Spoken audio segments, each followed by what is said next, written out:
Assalamualaikum warahmatullahi wabarakatuh.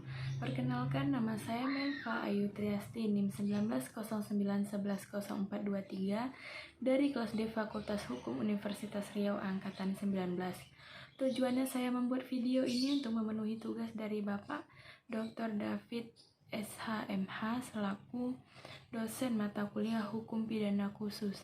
Baiklah, dalam video ini saya akan membahas mengenai tindak pidana perpajakan. Berbicara mengenai tindak pidana perpajakan. Tindak pidana perpajakan berkaitan dengan pendapatan dan pengeluaran yang berdampak akan mempengaruhi ekonomi secara umum, terutama sektor publik, sehingga mempengaruhi setiap aspek kehidupan ekonomi. Tindak pidana perpajakan ini merupakan suatu informasi yang tidak benar atau tidak lengkap mengenai laporan pemungutan pajak dengan memberitahukan surat pemberitahuan atau SPT tidak benar atau tidak lengkap yang berakibat merugikan negara ataupun menimbulkan kejahatan lainnya. Subjek dari tindak pidana perpajakan ini ada orang dan badan hukum. Sanksi pidana dari pajak ini dapat dikenakan kepada wajib pajak maupun penjabat.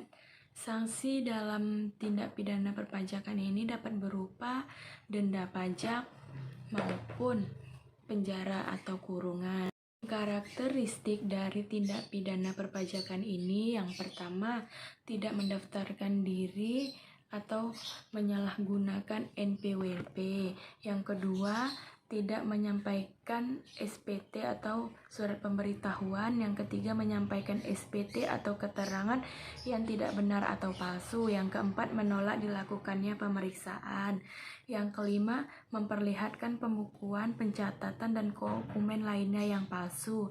Yang keenam, tidak menyetorkan pajak yang dipungut atau dipotong. Seorang yang melakukan tindak pidana perpajakan ini dapat diketahui dengan cara melakukan pemeriksaan, dengan cara mencari, mengumpulkan, mengolah data, atau keterangan lainnya.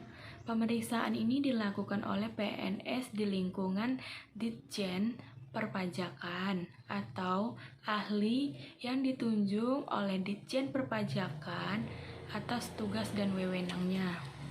Baik, itulah tadi penjelasan mengenai tindak pidana perpajakan. Apabila ada kesalahan ucapan, kata, maupun tulisan, saya mohon maaf. Saya sudahi dengan wabillahi taufiq wal hidayah. Wassalamualaikum warahmatullahi wabarakatuh.